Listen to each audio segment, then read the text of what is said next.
O que é sabedoria? Será que todos nós temos o famoso mestre interior? Qual é a diferença entre conhecimento, inteligência e sabedoria? Será que aquilo que a gente pensa ser sabedoria de fato é? Quais as características do arquétipo do sábio? Quais as possíveis sombras que alguém que não manifesta esse arquétipo na sua plenitude acaba desenvolvendo também? Todas essas questões eu quero passar aqui com vocês hoje para a gente trocar uma ideia, porque eu acho de suma importância que a gente comece a desenvolver isso. Começou a passar uma ambulância aqui na frente, ó. Vocês devem estar ouvindo, né? Vamos esperar que esteja tudo bem com a pessoa. Foi, né? Então tá. A característica principal para que a gente comece a desenvolver o arquétipo do sábio é a observação. E a observação, ela vai linkar com uma outra questão que vem a partir disso, que é o questionamento.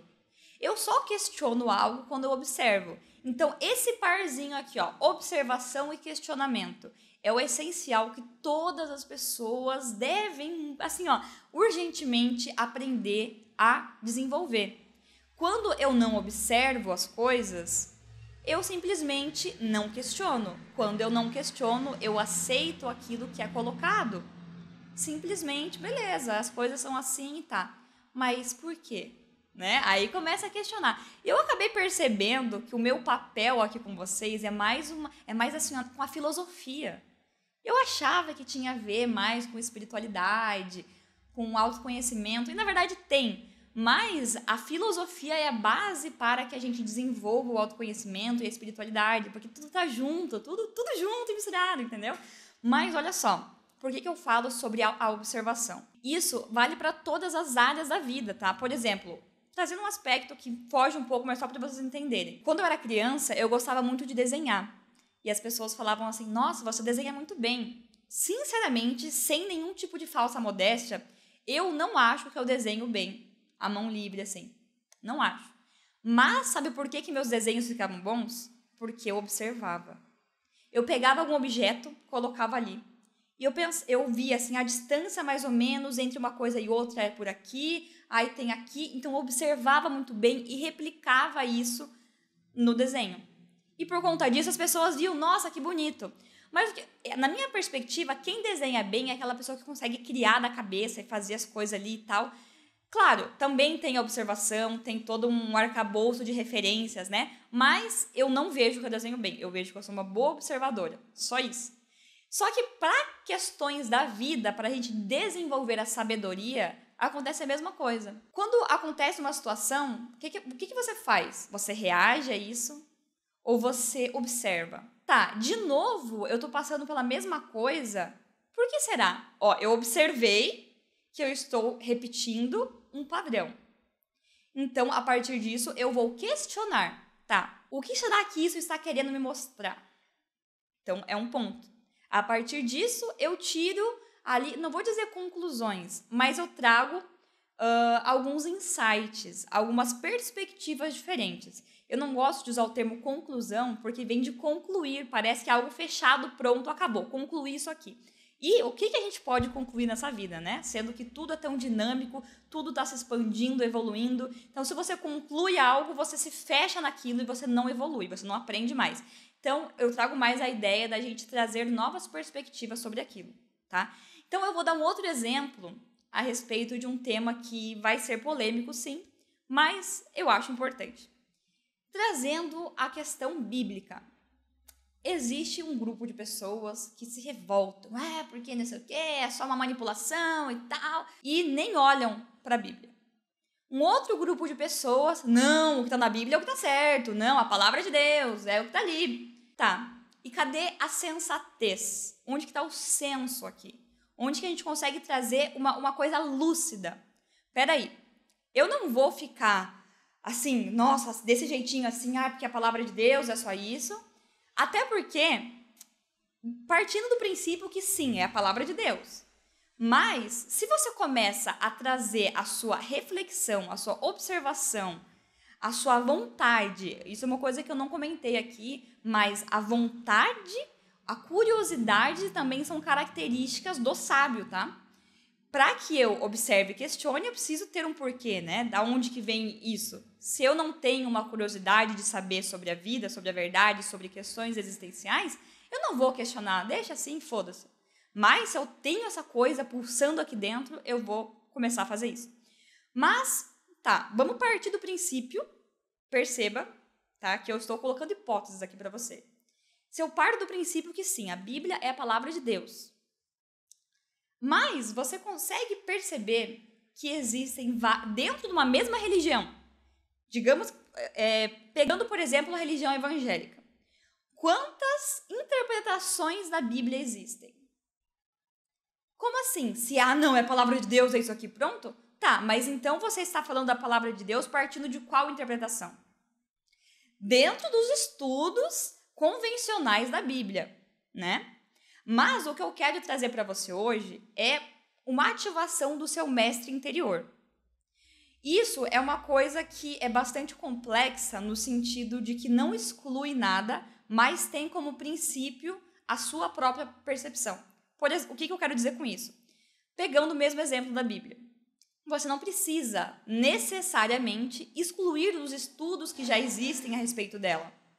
Mas você vai observar isso, questionar, integrar e, a partir do seu mestre interior, trazer aquilo que para você faz sentido.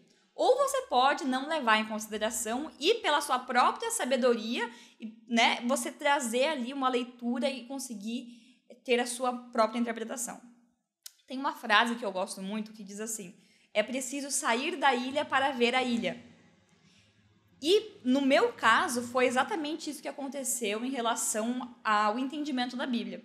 Enquanto eu estava dentro da ilha, dentro da bolha religião, quando eu era mais jovem, frequentava a igreja com meus pais, eu não conseguia entender nada.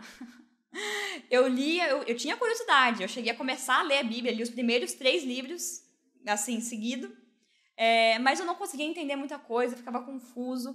Quando eu me revoltei na época, falei, quer saber, nada a ver, isso aqui é manipulação e tal, e comecei a expandir minha consciência através de outras informações, outros meios, outras coisas. Quando eu me dei conta, eu estava me lembrando de versículos bíblicos, só que agora fazia sentido, porque eu expandi por outras maneiras.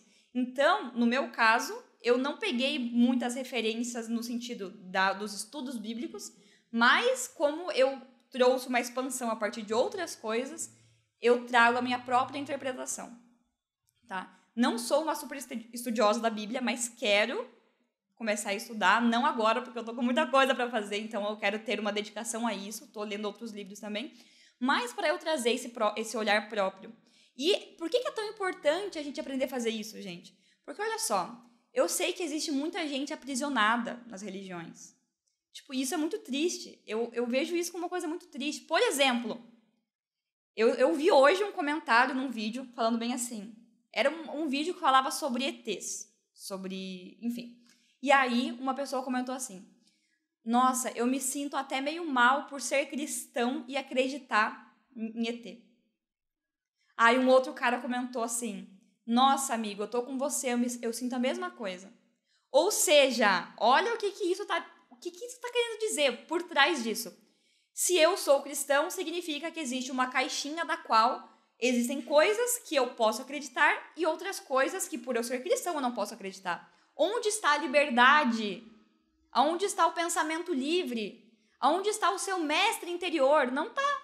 Você simplesmente acreditou em algo. Não. Se existe, por exemplo, a pessoa que se coloca nessa caixinha, pode ser que algo dentro do cristianismo, dentro da religião dela, faça sentido. Então ela fala, isso faz sentido para mim, então eu sou isso.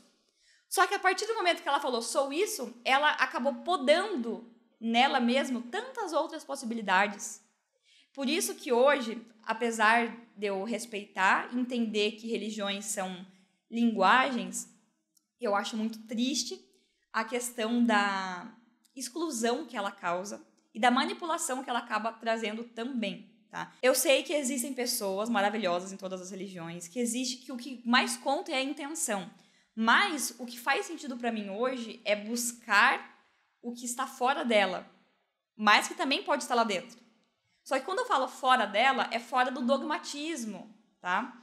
Eu assisti assisti um filme esse fim de semana chamado Ágora, que conta a história de Hipátia de Alexandria. Hipátia foi uma mulher matemática, astrônoma, filósofa, professora, não sei se eu já falei isso, mas enfim. Então era uma mulher muito à frente da época dela, por conta de ser mulher, né? Isso a gente está falando lá de 300, 400 depois de Cristo. E ela era muito curiosa em relação aos astros. Ela queria entender como assim, né? Será que é o Sol que gira em torno da Terra e não sei o quê? Ela fazia experimentos. E era muito lindo de ver. Ali no filme mostra essa paixão que ela tinha, né? Em relação a isso. Enquanto estava acontecendo uma guerra entre os egípcios e os cristãos, ela estava ali. Meu Deus, se preocupando com os astros. Todo mundo, meu Deus do céu, como é que você está pensando nisso? Sendo que a gente está vivendo isso tudo aqui. Mas por que eu comentei desse filme? Porque ali mostra uma guerra de ideologia, de narrativa. Nessa época existia ali os egípcios, que eram politeístas, né? Tinham vários deuses, e o cristianismo estava ganhando força, onde tinha Cristo, um único Deus. E no começo eles aparentemente se respeitavam, ficavam se espetando, sabe? Só se espetando. Até que gerou uma guerra, né? E começaram a acontecer barbaridades. A queima da biblioteca de Alexandria aconteceu por conta disso. Enfim, mas o que eu quero trazer para vocês é o seguinte: a Hipátia, essa mulher, ela era sensata. Ela era uma mulher que ela não se ajoelhou ao cristianismo, porque o que aconteceu? Quando aconteceu essa guerra, o cristianismo acabou ganhando muita força. Então, muitos egípcios acabaram se convertendo ao cristianismo, tá? Só que Hipátia, em nenhum momento, pelo menos ali no filme, na história dela, não mostra ela falando sobre as suas crenças. Ela não se diz politeísta, mas também não se diz cristã. Tanto que no momento ela começou a ser perseguida, né? Porque ela era uma herege, ela era uma bruxa, que como assim? Ela estava, né? Não se ajoelhava para a igreja. E tanto que falaram para ela, ou você se batiza, ou então não tenho mais como te ajudar aqui, né? E aí ela falou assim, olha, eu não posso não questionar. Ela não se sujeitou a fazer uma coisa simplesmente porque alguém estava impondo aquilo. Tanto que o rei, eu acho que era, não sei, não era rei. Enfim, um dos caras principais lá da igreja, ele era amigo dela desde da época mais antiga. E ele falou, olha, faça isso. Você é tão cristã quanto todos nós. É só você fazer isso pra gente, senão não tem como te ajudar. E ela falou, eu não posso não questionar. Então, pra ela, o que era o principal era a filosofia. E aí, eu até estava assistindo esse filme com meus pais, né? E minha mãe comentou assim, mas ela não acreditava em Deus. Em nenhum momento ela disse que não acredita. Só que ela tinha amor à filosofia. O que é filosofia? Amor à sabedoria, né? Filosofia. Então, eu até comentei com a minha mãe, uma pessoa que realmente está dedicada a entender, a compreender o mundo, está numa intenção genuína da busca pelo saber, você acha mesmo que essa pessoa não vai encontrar Deus? Entendeu? Porque aí que entra uma questão importante que eu quero trazer para vocês sobre a fé cega. Enquanto muitos simplesmente acreditam na história, não, então tá, e aí, beleza, acredito nisso. Por quê? Não, porque Deus quis assim. Ah, porque é assim. E não questionam, simplesmente fazem. A pessoa que questiona, fala, mas por quê? Ela tem muito mais chance de chegar a uma experiência real daquilo. E isso me lembra uma frase de uma entrevista que o psicanalista Carl Jung deu. Perguntaram para ele assim, você acredita em Deus? E ele respondeu, eu não preciso acreditar em Deus, eu sei. Até ele ficou, depois tiveram várias repercussões dessa fala dele, ele foi mal compreendido. Mas o que ele quis dizer com isso? Se eu não conheço Deus, eu preciso acreditar. Se eu sei, se eu conheço, se eu tenho uma experiência com ele, eu sei, então não preciso acreditar. Você acredita que eu existo? Cara, como assim? Eu sei que você existe, né? Tipo, é isso.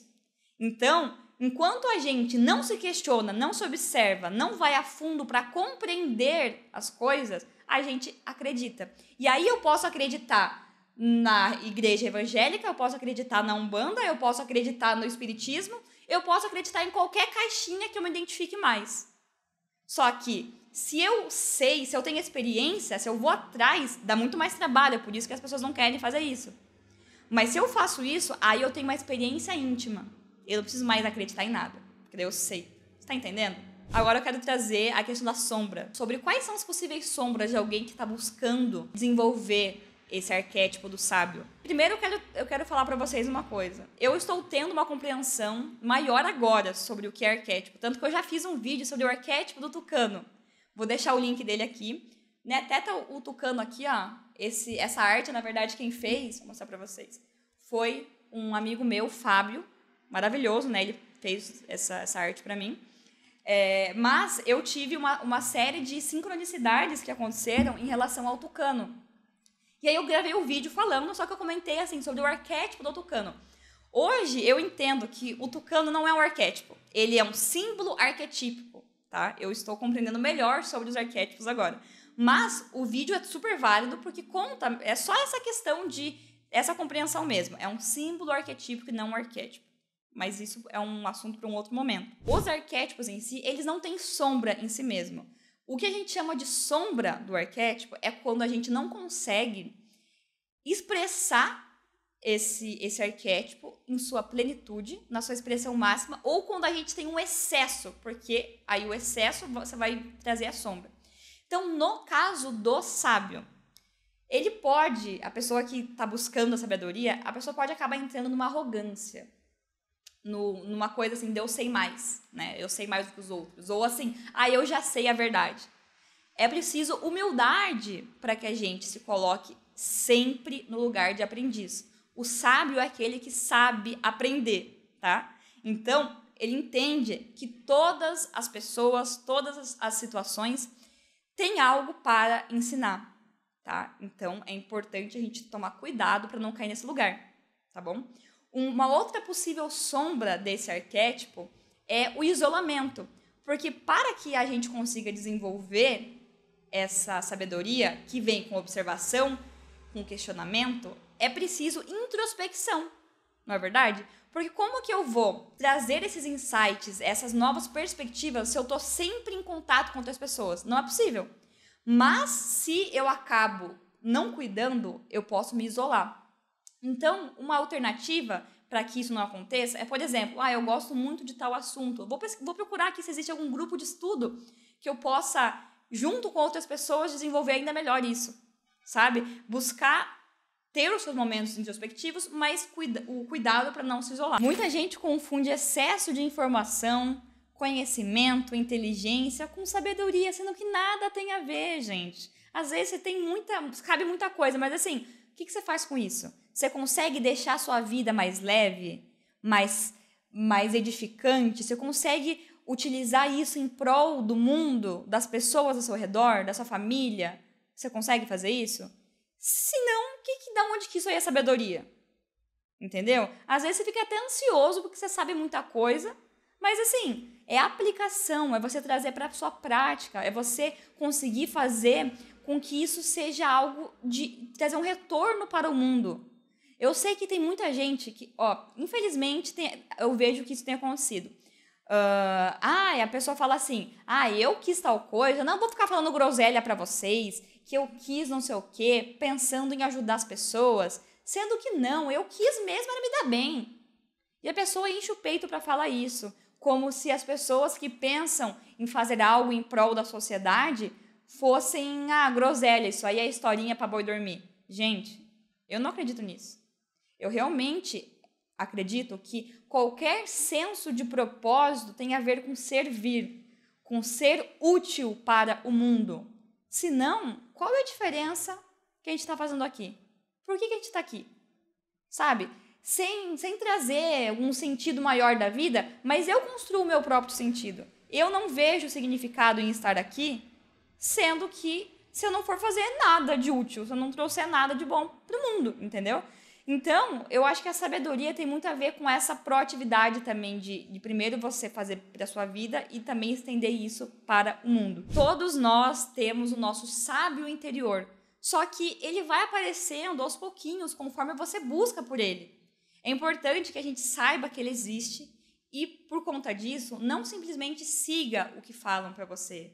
Não pegue aquilo que fala, isso ou aquilo, isso é certo, isso é errado, isso é bom, isso é ruim. Sempre pergunte por quê. Porque assim, a vida é tão dinâmica, tão complexa, a tua realidade é tão diferente da minha, aquilo que é bom pra você não é pra mim. Então é importante a gente ter... O sábio, ele é muito sensato nesse sentido. Ele observa todas as possibilidades, as perspectivas e entende isso. Então ele não vai simplesmente ser simplista, entende? Então que a gente possa cada vez mais escutar o nosso sábio, dar espaço para ele se manifestar. Sim, é mais trabalhoso. Seria muito mais simples você simplesmente acreditar em alguma coisa, escolher uma caixinha para você ficar ali, porque daí se algo der errado, você tem quem culpar, né? Quando você ativa o sábio, é autorresponsabilidade, não tem mais a quem você colocar a culpinha não, entendeu? É você por você. Espero que esse vídeo tenha feito sentido para você. Coloque suas perspectivas, opiniões e tudo mais que você teve aí com esse vídeo aqui nos comentários. E é isso. Um beijo e até mais.